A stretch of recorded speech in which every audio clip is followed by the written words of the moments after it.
आज के प्रोजेक्ट की कहानी बहुत ही ज़बरदस्त है। आपने अमूमन गलियों में, चौराहों में, सड़कों में, कॉलोनीज़ में स्ट्रीट लाइट्स को देखा होगा। उन लाइट्स को सर्वेंट्स के ज़रिए दिन में ऑफ कर दिया जाता है और रात को ऑन कर दिया जाता है ताकि कहीं भी अंधेरा ना रहे। अब ये काम हुआ मैनुअल, यानी कि खुद हाथ से करने वाला, लेकिन इसमें मसले बहुत सारे हैं। अब उनके साथ मसला ये है कि बड़े और छोटे शहरों में बहुत सारे नशई भंगी होते हैं। वो इन स्ट्रीट लाइट्स के बॉटम में जहाँ पे इसके बटन्स वगैरह होते हैं, वहाँ से वो पूरा का पूरा सर्किट बोर्ड निकाल के ले जाते हैं। तो ऐसा अमूमन छोटे शहरों में होता है, बड़े शहरों में बहुत कम ऐसा देखने को मिलता है। और बाज़ दफ़ा ये भी प्रॉब्लम हो जाती है कि मौसम ख़राब होने की वजह से दिन में अंधेरा हो जाता है, तो उन लाइट्स को ऑन करना पड़ता है।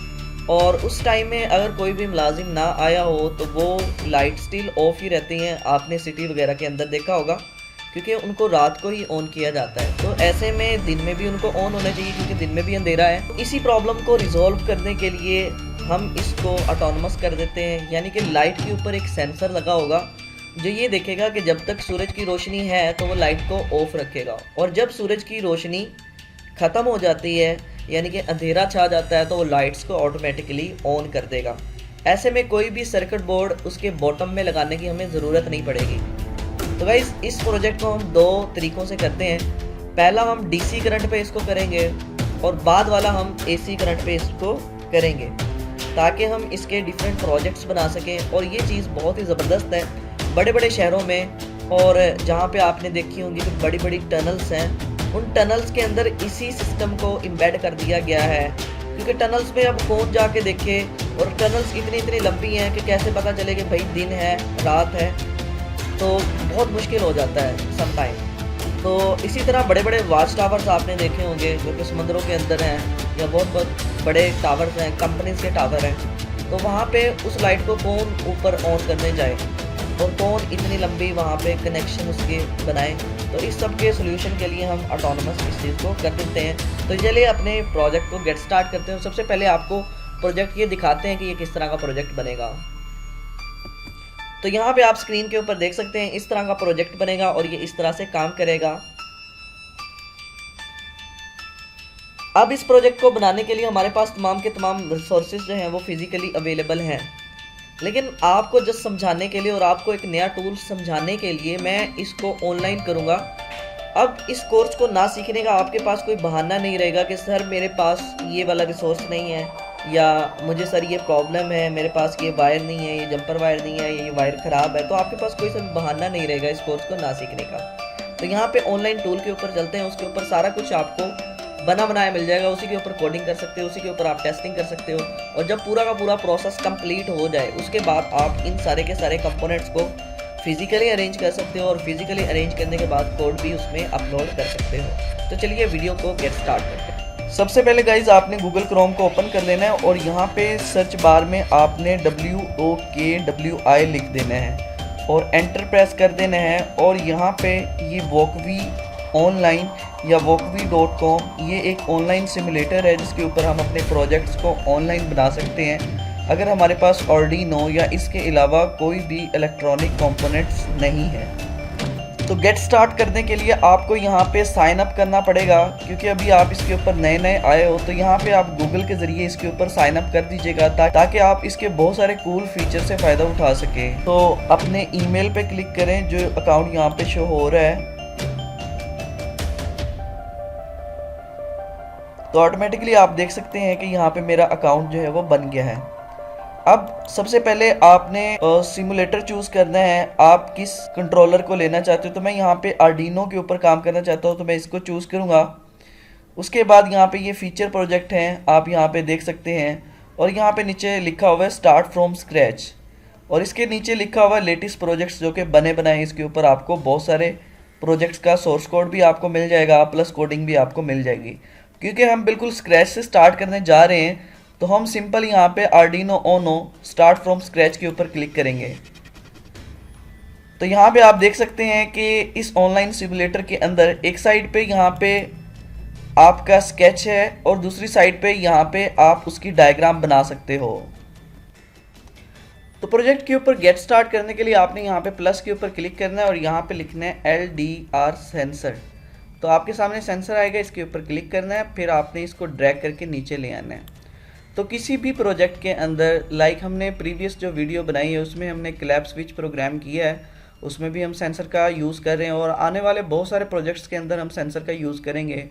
तो हमेशा ये बात आपने याद रखनी है कि सेंसर का इस्तेमाल अभी मैं जिस तरह से कर रहा हूँ हमेशा आपने इसी तरह से करना होता है। तो आपने गाइज़ ये सबसे पहले VCC पिन है, इसके ऊपर क्लिक करना है।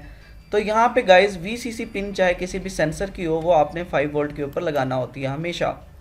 उसके बाद गाइज़ ग्राउंड है, ग्राउंड के ऊपर जब आप क्लिक करोगे तो यहाँ पे ग्राउंड हमेशा आपने ग्राउंड के ऊपर ही लगानी होती है, चाहे वो कोई सा भी सेंसर हो। अब यहाँ पे हमारे पास डिजिटल पिन है, ये 4 पिन वाला क्योंकि सेंसर है। इस डिजिटल पिन के अंदर गाइज़ आप डिजिटल पिन्स हमेशा आप यहाँ पे लगाओगे क्योंकि ये सारी की सारी आपकी डिजिटल पिन्स हैं। तो मैं डिजिटल पिन यहाँ पे 2 पे लगाता हूँ, तो यहाँ पे इसका कनेक्शन बन जाता है क्योंकि मैं डिजिटली यहाँ से इनपुट लेना चाहता हूँ इस सेंसर की सहायता से, इस सेंसर की मदद से। खैर मैं यहाँ से एनालॉग इनपुट भी ले सकता हूँ, तो एनालॉग इनपुट के लिए मैं यहाँ पे ये मेरे पास सारी की सारी एनालॉग पिन है, तो मैं किसी भी एनालॉग पिन के ऊपर इसको कनेक्ट कर सकता हूँ, तो एनालॉग इनपुट भी मैं ले सकता हूँ। खैर मैं इसको नहीं लेता क्योंकि मुझे इसकी ज़रूरत नहीं है, Ctrl Z से मैं इसको ख़त्म कर देता हूँ। इसके अलावा गाइज़ आपने वायर्स के अगर कलर वगैरह बदलने हैं तो उस वायर के ऊपर क्लिक करें, तो यहाँ पे ये देखें मुख्तलिफ कलर्स आ गए। ये लेबलिंग के लिए बहुत अच्छे रहते हैं, या अगर 0 1 2 3 4 से भी अगर आप इसको डिनोट करें तो ये बहुत ही अच्छा रहता है, ताकि एग्जीबिशन के अंदर कहीं से कोई अगर तार निकल जाए तो आपको ये ढूंढना पड़ेगा कि कौन सी तार कहाँ पे लगानी थी। तो इसके लिए मैंडेटरी है कि आप लेबलिंग कर लें। खैर मैं यहाँ पे लेबलिंग नहीं कर रहा। उसके बाद आपने यहाँ पे प्लस के ऊपर क्लिक करना है और यहाँ पे हम आउटपुट के लिए LED ले रहे हैं, और LED ये देखें आपके सामने आ चुकी है। इस LED की जो लॉन्ग लेग है ये इस तरह से ये बनी हुई है। तो लॉन्ग लेग हमेशा आप पॉजिटिव में लगाते हैं, तो ये आपने हमेशा डिजिटल पिन कोई से भी हम यूज़ कर लेते हैं। तो मैं यहाँ पे पिन 7 को यूज़ कर रहा हूँ इस पर्पज़ के लिए। और दूसरी हमारे पास शॉर्ट लेग है, और शॉर्ट लेग को आप हमेशा ग्राउंड पे ही लगाते होते हो।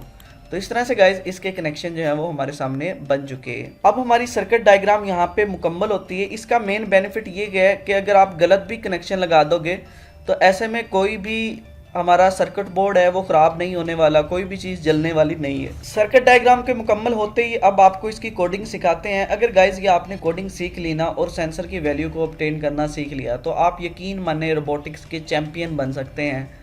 लेकिन ये सारा कुछ सीखने से होगा, तो कोडिंग के ऊपर आपने खास ध्यान देना है। तो यहाँ पे आपने वॉइड सेटअप के ऊपर क्लिक करना है। इससे पहले आपने पिन्स डिफाइन करना होती हैं कि आप अपने प्रोजेक्ट के अंदर कौन सी पिन को यूज़ कर रहे होते हो। तो मैं यहाँ पे इंट LED पिन लिख देता हूँ और इसके बाद इज इक्वल के बाद डिजिटल पिन हम यहाँ पे देख सकते हैं 7 यूज़ कर रहे हैं। उसके बाद मैं यहाँ पे सेमीकोलन लगाता हूँ। उसके बाद इंट एक नया वेरिएबल लेता हूँ और यहाँ पे डिजिटल सेंसर की मदद से हम ये देखें डिजिटल पिन 2 का यूज़ करते हुए यहाँ से इनपुट ले रहे हैं। तो यहाँ पे मैं यहाँ पे लिख देता हूँ सेंसर इज इक्वल और यहाँ पे लिख देता हूँ 2 और यहाँ पे सेमीकोलन लगा देता हूँ। तो यहाँ पे हम अपने प्रोजेक्ट के अंदर एक LED पिन को यूज़ कर रहे हैं और एक सेंसर को यूज़ कर रहे हैं। तो यहाँ पे आप देख सकते हैं। उसके बाद वॉइड सेटअप फंक्शन आ गया। इस फंक्शन के अंदर हमने ये बताना होता है कि कौन सी चीज़ को हम एज आ इनपुट के तौर पर ले रहे हैं और कौन सी चीज़ को एज आ आउटपुट के तौर पर ले रहे हैं। तो इसको हम पिन मोड फंक्शन की मदद से डिफाइन करते हैं। तो यहाँ पे आपने लिखना है पिन मोड, एंटर प्रेस करना है और फिर यहाँ पे आपने सबसे पहले ये अपनी LED पिन इसको आपने कॉपी करना है, ये इसके अंदर ऐड कर देनी होती है। और इसके बाद इसको एज आ इनपुट के तौर पर ले रहे हो या आउटपुट के तौर पर, तो मैं इसको एज आ आउटपुट के तौर पर ले रहा हूँ। उसके बाद जो हमारे पास सेकंड हमारी चीज़ है जो कि हमारे पास ये सेंसर है, इसके बारे में मैं बताता हूँ। तो यहाँ पे मैं अगेन लिखता हूँ पिन मोड और एंटर प्रेस करता हूँ और यहाँ पे इसी सेंसर को कॉपी करता हूँ ताकि स्पेलिंग में कोई गलती ना रहे। तो यहाँ पे सबसे पहले मैं इसको ऐड करता हूँ और इसके बाद इसको बताता हूँ कि इसको मैं एज आ आउटपुट के तौर पर यूज़ कर रहा हूँ। तो यहाँ पे एंड में सेमीकोलन लगे हैं जिससे मुराद ये है कि यहाँ पे आपकी जो स्टेटमेंट है वो ख़त्म हो रही है। अब गाइस जो अगली चीज़ मैं सिखा रहा हूँ ना ये बहुत ज़्यादा इम्पोर्टेंट है। आपने हमेशा जब भी किसी सेंसर को देखना है कि ये ठीक है ख़राब है तो आप इसकी वैल्यूज़ को सीरियल मॉनिटर के ऊपर प्रिंट करवाते हो। तो उसका जो प्रॉपर प्रोसेस है वो ये है कि आपने यहाँ पे कैपिटल S लिखना है, ERIAL लिखना है, उसके बाद BEGIN और यहाँ पे आप देख सकते हैं ये नीचे 9600 को भी आप यूज़ कर सकते हो। और ये गाइज यहाँ पे ये दोनों के दोनों बोर्ड्स हैं। बोर्ड्स की सहायता से, बोर्ड्स की मदद से आप जो है वो सीरियल मॉनिटर के ऊपर वैल्यू को प्रिंट करवाते हो। तो आपने 9600 ले लेना है, यही बेस्ट है। इसको हम बिट्स पर सेकंड के अंदर जो है वो वैल्यू को सीरियल मॉनिटर के ऊपर प्रिंट करवाएंगे। अभी सीरियल मॉनिटर आपने देखा नहीं है, लेकिन जब वो सामने आएगा ना तो तब उसको आपको उसका आइडिया हो जाएगा। तो ये हमेशा वॉइड सेटअप के अंदर आपने ये लाइन हमेशा ऐड करना होती है, तो इसको आपने याद कर लेना है। उसके बाद आपने वॉइड लूप फंक्शन के अंदर आना है और यहाँ पे आप अपने प्रोग्राम का मेन कोड या लॉजिक लिखते हो। तो इसमें गाइज हम क्या करेंगे, इस सेंसर से पहले इनपुट वैल्यू लेके देखेंगे कि ये ठीक है या ख़राब है। तो इसके लिए आपने सीधे सीधे लिखना है इज इक्वल, और उसके बाद एक फंक्शन है जिसका नाम है digital read function. Digital read function की मदद से हम किसी भी डिजिटल सेंसर से उसकी वैल्यू जो है वो ले सकते हैं। तो अब यहाँ पे मुझे वैल्यू इस सेंसर से लेनी है। अब इस सेंसर का वेरिएबल कौन सा बना हुआ है, ये वाला इस नाम से बना हुआ है। ये आप देख सकते हैं, जब एक पे क्लिक करता हूँ तो दोनों हाईलाइट हो जाते हैं। तो मैं इसको सिंपल कॉपी करता हूँ और यहाँ पे इसके अंदर ऐड कर लेता हूँ, क्योंकि मैं इससे रीड करना चाहता हूँ इसकी वैल्यू। अब इसकी वैल्यू किसी दूसरे वेरिएबल्स के अंदर आपको कंटेनर के अंदर स्टोर करवानी पड़ेगी, क्योंकि अब देखिए हमने वैल्यू ऑब्टेन कर ली, लेकिन स्टोर लाजमी करवानी पड़ेगी। तो इसके लिए आपने यहाँ पे स्टार्ट में आ जाना है और यहाँ पे आपने लिखना है इंट, और यहाँ पे लिख देना है वैल। यानी कि ये वैल का एक वेरिएबल बनाया है, उसके अंदर हम डिजिटल रीड करके सेंसर की वैल्यू जो है वो ऑब्टेन करके इस वैल के अंदर जो है वो स्टोर करवा देंगे। अब यहाँ पे ये लाइन ख़त्म हो रही है तो यहाँ पे आपने सेमीकोलन लगा देना है। उसके बाद गाइज आपने एक न्यू लाइन लिखनी है जो कि सीरियल मॉनिटर के लिए लिखनी है। तो आपने यहाँ पे एस कैपिटल लिखना है, ERIAL लिख देना है, सीरियल डॉट प्रिंट LN आपने एंटर कर देना है। और यहाँ पे गाइज आपने डबल कोट के अंदर लिखना है कि सेंसर की वैल्यू। आप कोई सा भी कमेंट उर्दू में लिख सकते हैं, इंग्लिश में लिख सकते हैं, वो आपकी अपनी मर्जी है, लेकिन डबल कोट के अंदर आपने लिखना है। उसके बाद अगली लाइन सीरियल मॉनिटर के लिए आपने अगेन लिखनी है कि किसकी वैल्यू आप प्रिंट करवाना चाहते हो। तो ये तो चलो वैसे टाइटल के तौर पर आएगा ताकि हमें याद रहे। तो अब यहाँ पे न्यू लाइन में हम आते हैं और यहाँ पे लिखते हैं serial dot print. Serial dot print function के अंदर हमने ये जो वैल के अंदर वैल्यू स्टोर करवाई है वो हम प्रिंट करवा लेते हैं। अब देखें गाइज, प्रोग्रामिंग के अंदर सारा कुछ एक प्रोसेस के तहत हो रहा होता है। ऐसा नहीं है कि ये आर्डिनो है, ये डायरेक्ट आपकी बात को समझेगा या ये इमोशंस को समझेगा कि भाई हम इसको ज़ुबानी कह दें कि भैया आपने ये करना है, भैया आपने ये करना है, भैया आपने ये करना है, तो ये कुछ भी नहीं करेगा। ये एक हार्डवेयर है, ये एक मशीन है, ये हमारी बातों को नहीं समझती। इसीलिए तो हम प्रोग्रामिंग को सीख रहे हैं। तो आपने गाइज ये वाली जो वैल की वैल्यू है वो इसके अंदर आपने लिख देनी है। तो अब ये इस फंक्शन की मदद से, तो गाइस सारा का सारा कमाल फंक्शंस का ही हमेशा होता है। इसकी सहायता से ही आप कोई नई चीज़ों को बिल्टअप करते हो, बनाते हो, या किसी भी हार्डवेयर को अपनी बात समझाते हो। तो जस्ट इतना सा काम कर लेना है। तो गाइस स्टार्ट की इस बटन के ऊपर क्लिक करते हैं और उसके साथ ही आप यहाँ पे देख सकते हैं कि कोड को कंपाइल करना इसने स्टार्ट कर दिया, इसके कंपाइलर ने। और अभी यहाँ पे रिज़ल्ट आपके सामने आ जाते हैं। तो यहाँ पे देखें सेंसर की वैल्यू जो है वो आना स्टार्ट होगी 0। अब सेंसर की वैल्यू को हम बढ़ाते हैं, तो इसके करीब हम कोई रोशनी वगैरह तो नहीं कर सकते, या सूरज के करीब तो इसको नहीं ला सकते, क्योंकि सूरज तो इस प्रोजेक्ट में कहाँ से आएगा। तो मैं इसके ऊपर क्लिक करूँगा और यहाँ पे इसकी जो वैल्यू है वो इंक्रीज़ कर दूँगा। तो यहाँ पे देखिए स्टिल इसकी वैल्यू जो है वो 0 आ रही है, यानी कि कोड के अंदर कोई मसला है। तो यहाँ पे आप देखो कोड के अंदर एक हमने छोटी सी गड़बड़ ये की है कि मैं पहले स्टॉप करके आपको दिखा देता हूँ कि यहाँ पे जो सेंसर है इसको एज अ इनपुट के तौर पर आप ले रहे हो, तो मैंने यहाँ पे आउटपुट लिखा है। तो गलती आपने भी देख के मुझे नहीं बताई। तो अगेन देखना, मैं यहाँ पे इनपुट लिख देता हूँ। तो अब ये कोड सारा का सारा सेट हो गया। अगेन मैं इसको रन करता हूँ तो अभी ये इसको कंपाइल करना स्टार्ट कर देगा। तो यहाँ पे देखिए सेंसर की वैल्यू गाइस 0 आ रही है, और जब आप इसके ऊपर क्लिक करोगे तो यहाँ पे अगर इसको कम करोगे तो ये देखिए सेंसर की वैल्यू इसकी 1 हो गई। इस सेंसर की वैल्यू को आप यहाँ से भी चेक कर सकते हो सीरियल मॉनिटर के ऊपर। अगर आप इसको यहाँ पे आगे करते हो तो ये देखो 0 हो जाती है, यानी कि ये हॉरिजॉन्टल हो जाती है। अगर यहाँ पे 1 करते हो तो ये वर्टिकल हो जाती है। अब आई होप सो कि आपको मतलब डिजिटल जो वैल्यूज़ हैं उनका भी बड़े अच्छे तरीके से पता चल गया। तो इस तरह से आप सेंसर को चेक कर सकते हो। तो यहाँ पे मैं इसको ब्रेक करता हूँ और यहाँ पे मैं इसको स्टॉप करता हूँ और इसको मैं डिलीट करता हूँ और इस मैं नीचे ले आता हूँ।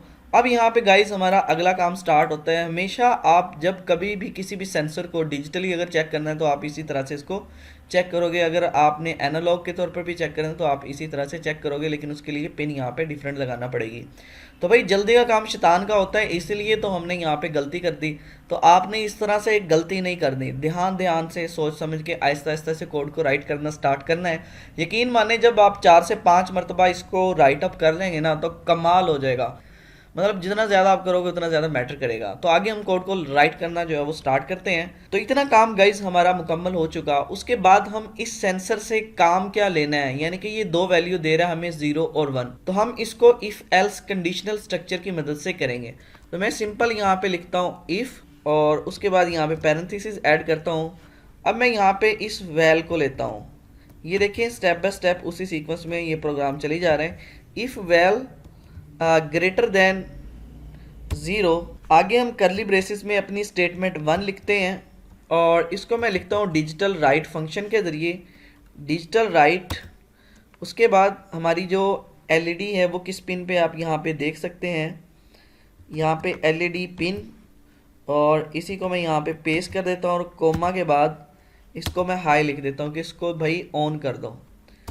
अगर ये नहीं होता, मतलब ये कंडीशन ट्रू नहीं होती, तो मैं यहाँ पे एल्स में आ जाता हूँ। एल्स में स्टेटमेंट नहीं लिखने के लिए करली ब्रेस ऐड करता हूँ और यहाँ पे मैं लिखता हूँ डिजिटल राइट और एलईडी कोमा, इसी को मैं यहाँ पे पेस्ट कर लेता हूँ और यहाँ पे लो करता हूँ। तो गाइस कोड हमने राइट कर लिया। अब हम इसको यहाँ से एग्जीक्यूट करते हैं। तो यहाँ पे आप देख रहे हैं कि 0 वैल्यू है, तो यहाँ पे देखिए 0 वैल्यू आ रही है और यहाँ पे ये 1 वैल्यू आ रही है। अब मैं इसको क्रॉस करता हूँ तो यहाँ पे देखें एलईडी हमारी ब्लिंक होना स्टार्ट हो गई।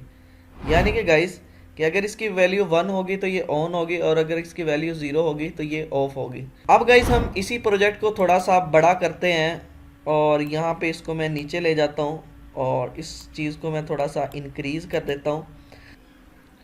तो अब गाइज इस प्रोजेक्ट की फंक्शनैलिटी को हम बढ़ाते हैं क्योंकि हमारा मोहल्ला जो है ना वो बहुत बड़ा है और बहुत सारी स्ट्रीट लाइट्स हमने लगानी है। तो मैं यहाँ पे मल्टीपल जो है वो एलईडी जो है वो ऐड कर लूँगा और एलईडी ये देखिए एक सीक्वेंस में लगा देता हूँ। फॉर एग्जांपल 1 एलईडी मैंने और ऐड कर दी, फिर ये सेकंड एलईडी हमने ऐड कर दी, उसके बाद मैं फर्दर एलईडी जो है वो ऐड कर देता हूँ। ये मैं यहाँ पे अगली एलईडी ऐड कर देता हूँ।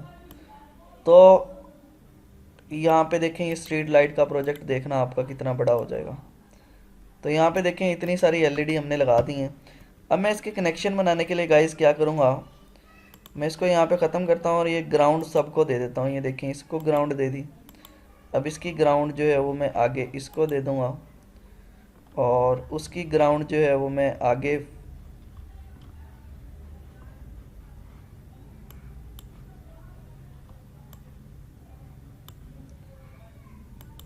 यहाँ से ग्राउंड इसको यहाँ पे दे दूँगा और यहाँ पे ग्राउंड में इसको, और यहाँ से ग्राउंड में इसको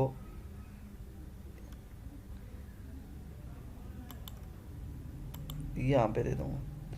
तो गाइज ये सबको ग्राउंड दे दी। और दूसरी ये डिजिटल पिन हमारे पास 7 है, तो ये पहले तो कनेक्ट है, दूसरी इसको दे दूँगा और यहाँ से फिर आगे मैं इसको दे दूँगा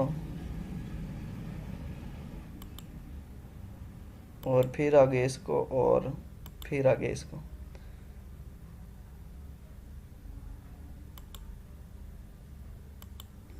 तो यहाँ पे आप देख सकते हैं कि मैंने सीरीज़ में सभी को कनेक्शन दे दिए। तो अब ये हमारा प्रोजेक्ट बन चुका कंप्लीट और इसको मैं यहाँ पे इस साइड पे ले आता हूँ।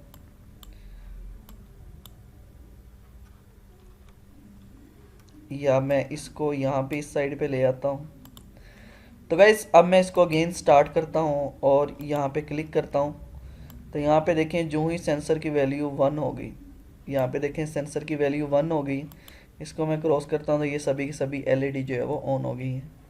तो ये बहुत ही अमेजिंग किस्म का प्रोजेक्ट है गाइस। ये कोड सारा का सारा आपको डिस्क्रिप्शन में मिल जाएगा। आई होप सो कि ये सारा का सारा कोड आपको समझ में आया और कमाल हो गया।